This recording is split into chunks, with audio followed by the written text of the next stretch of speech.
Cebu, tila nagkatotoo ang kasabihang may pera sa basura at hindi lang basta pera kundi tumataginting na ginto na nagkakahalaga lang naman ng 2 million pesos. Tinatayang mahigit 200 toneladang basura ang ibinabagsak araw-araw sa dump site na ito sa Barangay Umapan sa Mandaue City sa Cebu. Pero hindi alintana ng mga mangangalakal dito ang dumi at nakasusulasok na amoy. Para kasi sa kanila, may pera sa basura. Kahit daw kasi yung mga patapong gamit, may katumbas na halaga. At minsan, may napupulot din silang cash. May 200, may 300, may 500, may 700. Pera? Lang, o pera. Napupulot? Hindi, pera at saka kwintas. Minsan karamihan pera. Ngunit hindi nila inakala na aabot sa puntong ang mapupulot nila sa tambakang ito. Mga mamahaling alahas na nagkakahalaga ng 2 milyong piso. Parang kwento sa comics, pero totoo. A 12 ng buwang ito, umalingasaw ang balitang 3 basurero ang tila naka-jackpot sa loto.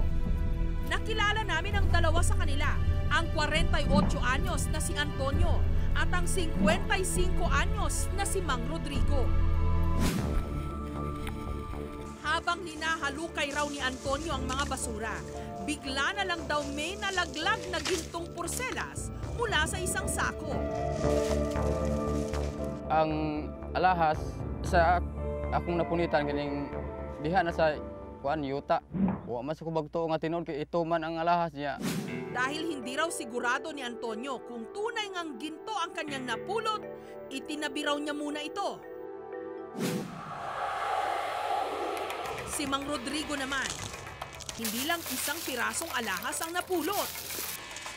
May nakalkal din siyang 2 gintong singsing, 2 gintong porselas at 1 gintong kwintas. Nung ipakita raw ni Mang Rodrigo sa kanyang misis na si Crescencia ang kanyang mga nakalkal, agad daw nilang napagdesisyonan na magsanla ng ilang piraso. Kaya nagpatulong daw sila sa scrap buyer na si Bernardo. Pagdating namin doon sa pawn shop, tiningnan kung totoo ba. Sabi ng pawn shop, totoo naman ito, tay. Sabi ng pawn shop, may-ari ng pawn shop, 127,000. Di nagulat po kami. Matapos ang transaksyon, binalatuhan daw ni Mang Rodrigo si Bernardo. Sunod daw silang namili ng mga materyales para maipagawa ang kanilang bahay. Subalit makalipas ang ilang araw, nagulantang na lang daw sina Mang Rodrigo at Antonio. Nung bigla silang puntahan ng mga pulis at bawiin sa kanila ang mga napulot nilang alahas. Pulbaan ko kay wago sila ko nagsibilyan na gusto sila. Duha ka buok.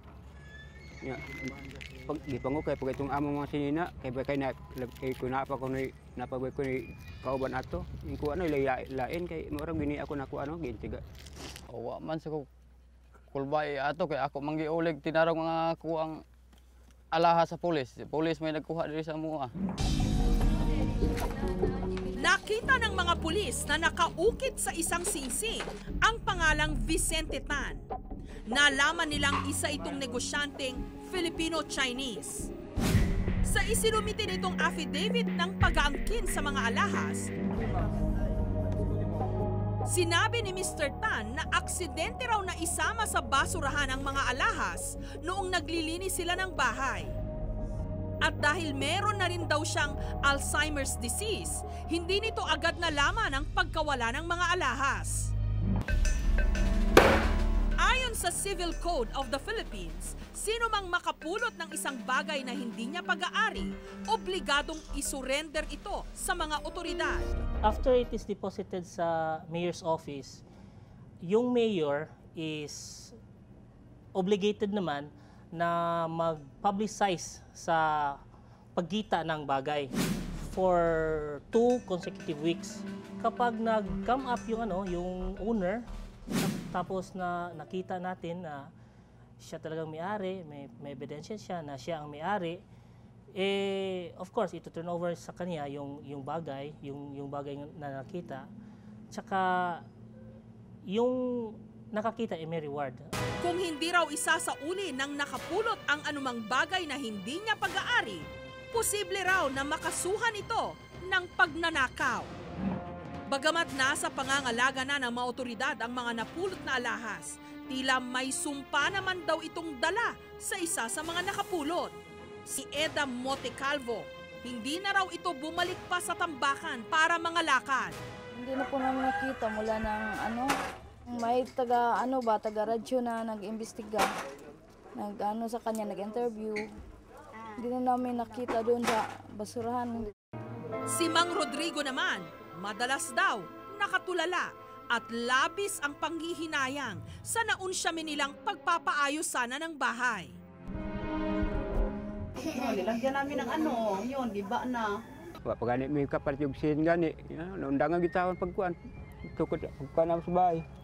Hilak lang ko kay wa na magiko, wa na kaya kuanan kay magunsa naman ang kahoy og di na mabarog kay wa na may kwarta ikaw suhol. Panday. Plano rin daw sana niyang ipagamot ang anak niyang may goiter sa pamagitan ng mga napulot niyang alahas.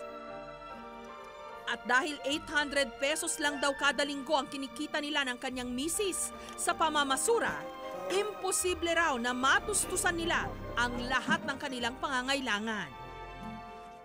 Subalit si Antonio, bukal daw sa kanyang kalooban na isauli ang napulot niyang bracelet. Kahit mahirap lang daw ang kanilang buhay, mayaman naman daw siya sa prinsipyo.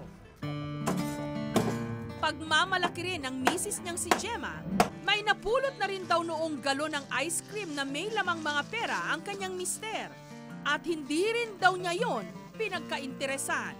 Gibalik niya iyang gihatag sa babae. Ang babae, wa jud ningon ang babae nga kwartang suot, pero iyan ang kita niya ba iyang gibuksan. Then ang babae niingon na, ay salamat do nga ni ara di ay ni. Di ay pahalipay dong 20 pesos. Yun, ay sige, salamat nang imo lang. Wala niya kinunin ang kwarta na. Marahil daw, hindi material na bagay ang sukli sa katapatan ni Antonio. Dahil kahit daw pamamasura lang ang kanilang pinagkukunan ng pera, napag-aaral naman daw nila ang 2 sa 5 nilang anak.